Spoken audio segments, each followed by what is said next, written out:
My name's Amber, and I've got a story to tell you. I was married for years to Jake. We had a son, Tommy, who'd finished college and was working some office job downtown. He'd moved out a while back, renting his own place. Jake and I both worked at Steinman Financials. I was the deputy chief accountant, and he was in the finance department. Before we got hitched, we signed a prenup. It said if we ever split, whoever's name was on the property kept it, and we'd split the cash down the middle. Seemed fair at the time. We bought an apartment first, put it in my name. Then we got a house, put that in Jake's. We each had our own car. I always did the shopping for furniture and stuff. Jake hated it, even online shopping. So I kept all the receipts, being an accountant and all. Never knew when they might come in handy. Lately, Jake had been obsessing over our retirement. He'd spend hours poring over financial news, muttering about inflation and the rising cost of living. "Have you seen gas prices lately?" he'd grumble over breakfast. "And don't even get me started on groceries. How are we supposed to retire comfortably at this rate?" I'd try to reassure him, but he was like a dog with a bone. He'd research get-rich-quick schemes, always looking for that magic bullet. One day, he came home excited about day trading. "Amber, I think I've found our ticket," he said, waving his tablet at me. "Look at these stock charts. If we play it right, we could double our money in no time." I shook my head. "Jake, that's too risky. We can't gamble with our savings." He sulked for days after that, but I stood firm. We needed stability, not high-risk ventures. One evening, Jake suggested we take a walk. The air was crisp, and the streets were quiet. As we strolled, he started talking about retirement again. "You know, Amber," he said, his voice low and conspiratorial, "there's a way we could make a few $100,000 easy. Set ourselves up for a cushy retirement." I raised an eyebrow. "Oh yeah? How's that?" He leaned in closer. "We could siphon some money from the company accounts. I can set up the transfers in finance, make 'em look legit.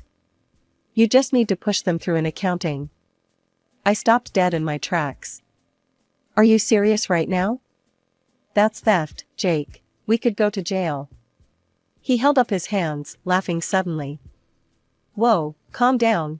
I was just joking. Testing your honesty, you know?" I relaxed a bit, but something felt off. "That's not funny, Jake. Don't joke about stuff like that." Sorry, he said, still chuckling. "Come on, let's head back." We walked home in silence, but I couldn't shake the uneasy feeling in my gut. Something had changed, but I couldn't put my finger on what. Life went on as usual after that night, but something had shifted. I couldn't put my finger on it, but Jake seemed different. More distant, maybe. I tried to brush it off as stress from work. One day, our chief accountant quit unexpectedly. The company wasted no time in hiring a replacement. Her name was Vivian, and she waltzed into our office like she owned the place. Young, beautiful, and oozing confidence, she made quite an entrance. "Listen up, everyone," she announced on her first day. "Things are going to change around here. I expect nothing but the best from my team." Her eyes lingered on me a bit too long, and I felt a chill run down my spine. Something told me she wasn't happy about having me as her deputy. I was right. Over the next few weeks, Vivian made my life hell. She'd criticize my work constantly, making me redo reports multiple times for the tiniest errors. A few days later, during a management meeting, I noticed a glaring error in Vivian's calculations. I hesitated, not wanting to embarrass her, but my sense of duty won out. "Excuse me," I said, my voice shaky. "I think there's a mistake in these numbers. The quarterly projections. They don't add up." The company director, Mr. Steinman, leaned forward. "Is this true, Vivian?" Vivian's face turned beet red. She snatched the report from me, scanned it quickly, then forced a smile. "It seems there was a small oversight. Thank you, Amber, for catching that." The words dripped with venom. As soon as the meeting ended, she cornered me in her office. "Listen here, you old hag," she snarled, all pretense of professionalism gone. "I don't care how long you've been here. I'm in charge now, and I'm going to make your life miserable until you quit." I stood my ground. "I won't quit. I've done nothing wrong." She laughed, a cold, harsh sound. "We'll see about that. You're on thin ice, Amber. One wrong move, and you're out." As I left her office, I felt a mix of fear and determination. I'd worked too hard to let some young upstart push me out. The next few weeks were a nightmare. Vivian seemed to be on a personal mission to make my life miserable. She'd pile work on my desk minutes before I was supposed to leave, criticize every little thing I did, and make snide comments in front of the whole team. I tried to keep my head down and do my job, but it was getting harder every day. Jake wasn't much help either. He'd come home late, barely talk during dinner, and spend most of his time glued to his phone. One particularly rough day, I decided to stay late to finish up some reports. The office was quiet, most people had gone home. As I was about to leave, I heard voices coming from Vivian's office. Curiosity got the better of me, and I crept closer to listen. "Everything's going according to plan," I heard Vivian say. "That old bag won't know what hit her." A man's voice responded, but it was too low for me to make out the words. My heart was pounding so loud I was sure they'd hear it. Just then, the door started to open. I bolted, nearly dropping my purse in my haste to get to the elevator. As the doors closed, I caught a glimpse of a man leaving Vivian's office. I couldn't see his face, but something about his build seemed familiar. That night, I tossed and turned, unable to sleep. Who was Vivian talking to? What were they planning? And why did that man seem familiar? The next morning, I was called into Mr. Steinman's office. My stomach dropped as I saw Vivian standing there, a triumphant smirk on her face. "Amber," Mr. Steinman began, his voice grave. "I'm afraid we have to let you go." I felt like I'd been punched in the gut. "What? Why?" "Vivian has brought some concerns to my attention," he said, not meeting my eyes. "She feels you're not performing up to her standards." I tried to argue, to explain how Vivian had been treating me unfairly, how she could be harming the company.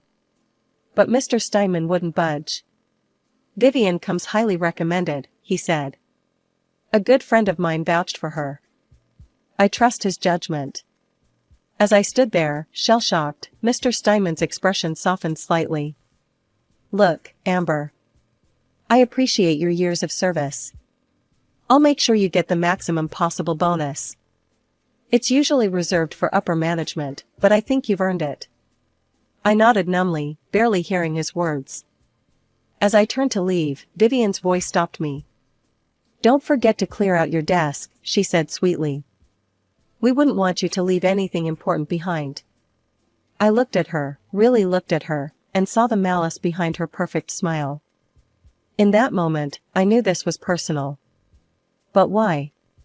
What had I ever done to her? When I got home, the house was empty. I called Jake, but it went straight to voicemail. I left a message, my voice breaking as I explained what had happened. As I sat on our couch, staring at the walls, I felt lost. My job had been such a big part of my identity. Who was I without it? The next few months were a whirlwind. At first, I tried to enjoy my unexpected vacation. I threw myself into home projects, finally tackling that renovation I'd been putting off for years. One evening, as I was putting the finishing touches on our newly renovated living room, Jake came home with a gleam in his eye. "Amber," he said, excitement clear in his voice, "I've got an idea. Let's buy a new house." I blinked at him, paintbrush still in hand. "What? We just finished renovating this one." He waved dismissively. "Yeah, but think about it. With all the work you've done, we could sell this place for a fortune. Add in a bit more cash, and we could get a real luxury home. There's one for sale just a few blocks over, it's got a pool and everything." I hesitated. "I don't know, Jake. We've put so much work into this place. Come on, Amber, he pressed. I've already got a buyer lined up for this house. All we need to do is sell your apartment, you know, the one we've been renting out, and we'll have more than enough. Something about his eagerness set off alarm bells in my head. But I pushed the feeling aside. This was Jake, my husband. If I couldn't trust him, who could I trust? Okay, I said finally. Let's do it. The next few weeks were a blur of real estate agents, paperwork, and packing. I sold my apartment, putting the money into our joint account as Jake suggested. It felt strange, letting go of a place that had been mine for so long, but Jake's enthusiasm was infectious. The day before we were set to move, Jake came home early. Hey, honey, he called out. I need you to do me a favor. Can you give the place a real deep clean? I'm bringing someone over tonight to see the house. I spent the day scrubbing and polishing, making sure every surface gleamed. By evening, I was exhausted but satisfied. The house looked better than it ever had. As I heard a car pull up outside, I smoothed down my hair and straightened my clothes. Time to make a good impression on our buyer. The front door opened, and I plastered on my best smile. But as Jake walked in, followed by his guest, my smile froze on my face. It was Vivian. She sauntered in, her eyes roaming over the house with a proprietary air. Then her gaze landed on me, and a slow, cruel smile spread across her face. Well, she drawled. Looks like the maid service has already been here. I stood there, stunned, as she turned to Jake. You were right, darling. It's perfect. Darling? I looked at Jake, praying for some kind of explanation. But the look on his face told me everything I needed to know. Amber, he said, his voice cold and unfamiliar. I want a divorce. The room spun around me as I tried to process Jake's words. Divorce? And with Vivian? What's going on? I managed to choke out. Jake's face was set in a hard line. It's simple, Amber. I love Vivian. We want to be together. Vivian draped herself over Jake, her eyes gleaming with triumph. That's right, honey. I'm not just taking your job. I'm taking your husband too. I felt like I was in some kind of twisted nightmare. How long? I whispered. Jake at least had the decency to look uncomfortable. A while, he admitted. But that's not important now. What's important is that we part ways, amicably. I laughed, a harsh, bitter sound. Amicably? You've been cheating on me, and you want amicable? He held up his hands. Look, I'm trying to be fair here. We'll split all the money in the joint accounts 50-50, just like the prenup says. I'll keep the house, since it's in my name. Clean break. My mind was reeling, but something clicked into place. The apartment sale, the rush to move, it had all been part of their plan. You manipulated me, I said, my voice growing stronger. You made me sell my apartment so you could get your hands on more cash. Jake shrugged, not even bothering to deny it. It's just business, Amber. Nothing personal. I saw red. Nothing personal? This is my life you're destroying. Vivian laughed, a cold, cruel sound. Oh, honey. Your life was already over. You're just too pathetic to realize it. I took a deep breath, forcing myself to calm down. Fine, I said, my voice steady. I'll go. But I'm taking what's mine. Jake looked relieved. Sure, whatever. Just be out by morning. I nodded, then turned and walked calmly to the phone. Jake and Vivian watched, puzzled, as I dialed. Hello, Speedy Movers? I need a team here first thing in the morning. Yes, it's a full house move. Jake's face darkened. What are you doing? I smiled, a cold, hard smile that felt foreign on my face. I'm taking what's mine, Jake. Every single thing I bought for this house. Hope you and your mistress enjoy your empty love nest. The look of shock on their faces was almost worth the pain of the past few hours. Almost. As I headed upstairs to pack my personal belongings, I heard them arguing in fierce whispers. Let them fight, I thought. I had work to do. I spent the night sorting through papers, gathering every receipt I'd saved over the years. By morning, I had a clear inventory of everything that legally belonged to me. When the movers arrived, Jake tried to stop them, yelling about the prenup. But I calmly showed them the receipts and the clause in our agreement stating that individually purchased items remained the property of the buyer. Item by item, the house was emptied. Furniture, appliances, even the food in the fridge, all loaded into the moving van. Jake and Vivian watched in horrified silence as their perfect plan crumbled around them. As the last box was loaded, I turned to face them one last time. Jake looked shell-shocked, while Vivian's face was contorted with rage. Enjoy your new life, I said, my voice dripping with sarcasm. I'm sure it'll be everything you dreamed of. The next few days were a blur of activity. I rented a small storage unit for my belongings and checked into a modest hotel. My mind was racing, trying to process everything that had happened and figure out my next move. On the second day, I received a call from a number I didn't recognize. It was a lawyer, representing Jake.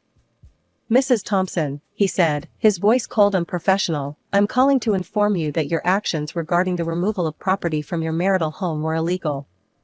My client demands the immediate return of all items. I laughed, surprising even myself with how steady my voice was. I don't think so. Everything I took, I purchased. I have the receipts to prove it. The lawyer paused, clearly not expecting this response. Nevertheless, the prenuptial agreement. The prenup states that individually purchased items remain the property of the buyer, I interrupted. You're welcome to review it. Now, if you'll excuse me, I have my own legal matters to attend to. I hung up, my heart pounding. I knew this was far from over, but I felt a small thrill of victory. For once, I was fighting back. That evening, I called my son, Tommy. I hadn't told him about the divorce yet, and my heart ached at the thought of breaking the news. Mom, he answered, his voice concerned. Is everything okay? I've been trying to reach Dad, but he's not answering. I took a deep breath. Tommy, there's something I need to tell you. Your father and I, we're getting a divorce. There was a long silence on the other end. Then, what? Why? What happened? I explained as best I could, trying to keep the bitterness out of my voice, for Tommy's sake. When I finished, he was quiet for a long moment. I'm so sorry, Mom, he finally said, his voice thick with emotion. What can I do? Do you need a place to stay? I smiled, grateful for his support. No, honey, I'm okay for now. But there is something you could do for me. I explained my plan, feeling a twinge of guilt for involving Tommy. But I needed someone I could trust completely, and who better than my own son? Tommy agreed without hesitation. I'll do whatever you need, Mom. Dad, he's made his choice. I'm on your side. As I hung up, I felt a mix of emotions. Sadness for the family we once were, anger at Jake's betrayal, but also a fierce determination. I had been knocked down, but I wasn't out. Not by a long shot. I pulled out a notebook and began to write, outlining my plan. Jake and Vivian thought they had won, but they had no idea what was coming. I was going to take back everything they had stolen from me, my job, my dignity, and my future. The next few weeks were a whirlwind of activity. Tommy, true to his word, moved back into Jake's house, claiming he wanted to support his father during this difficult time. Jake, caught off guard by this unexpected show of filial loyalty, welcomed him with open arms. Little did Jake know that Tommy was my eyes and ears inside the house. Every night, we'd talk on the phone, and he'd fill me in on what he'd discovered. Mom, you won't believe this, Tommy whispered one night. I managed to get into Dad's computer. There are emails between him and Vivian, going back months. They've been planning this for a long time. My heart clenched, but I pushed the pain aside. What else did you find? Tommy's voice dropped even lower. There are some weird financial documents. I don't understand most of it, but it looks shady. I felt a spark of hope. This could be the break I needed. Can you make copies? Already done, Tommy said. I'll drop them off at your hotel tomorrow. True to his word, Tommy delivered a USB drive filled with documents the next day. As I pored over the files, my accountant's brain kicked into high gear. The more I read, the more my suspicions grew. There were discrepancies in the company's financial reports, money moving between accounts that shouldn't exist. And at the center of it all were Jake and Vivian's names. I remembered Jake's joke about embezzling money from the company. It seemed it wasn't a joke after all. Armed with this information, I knew it was time to make my move. I called my lawyer, explaining what I had found. This is serious, Amber, he said, his voice grave. If what you're saying is true, we're looking at major fraud. But we need more concrete evidence. I nodded, even though he couldn't see me. I understand. What do you suggest? We need to get the company involved, he said. If we can prove that Jake and Vivian have been stealing from Steinman Financials, it could change everything in your divorce proceedings. The next day, I marched into Steinman Financials, my head held high. As I walked through the familiar corridors, I could feel the stares of my former colleagues. Some looked sympathetic, others curious, but I ignored them all. I knocked on Mr. Steinman's door, my heart pounding. Come in, his voice called out. As I stepped into his office, his eyes widened in surprise. Amber, what are you doing here? I took a deep breath. Mr. Steinman, I need to talk to you. It's about Jake and Vivian. And it's about your company. For the next hour, I laid out everything I had discovered. The suspicious transfers, the hidden accounts, the discrepancies in the reports. Mr. Steinman's face grew increasingly pale as I spoke. When I finished, he was silent for a long moment. Then he reached for his phone. Get me the head of security and our legal team. Now. He looked back at me, his expression a mix of anger and gratitude. Amber, I owe you an apology. And a thank you. If what you're saying is true, you may have saved this company from disaster. The next few days were a whirlwind of activity at Steinman Financials. Mr. Steinman, acting on the information I'd provided, ordered an urgent audit of the company's accounts. The results were shocking, even to me. The auditors confirmed what I'd suspected: money was indeed being siphoned from the company's accounts to unknown destinations. The total amount stolen was staggering, approximately $400,000.